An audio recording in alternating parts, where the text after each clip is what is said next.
చాలాసార్లు చాలా రకాలైనటువంటి అవసరతలు మన జీవితంలో వస్తాయి.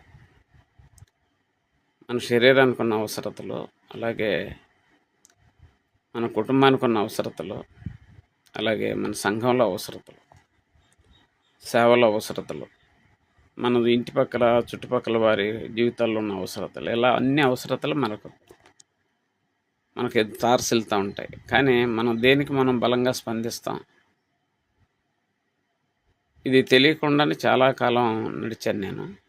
కానీ దేని విషయంలో స్పందించాలో నేర్చుకున్న తర్వాత నాకు నేనే ఆశ్చర్యం కలిగింది. నన్ను నేను ప్రేమించుకున్న దాన్ని బట్లే అన్ని విషయాల్లోనూ కూడా నేను ప్రేమను చూపించగలిగినప్పుడే క్రీస్తు నాతో ఉన్నట్టని నేర్చుకున్నాను.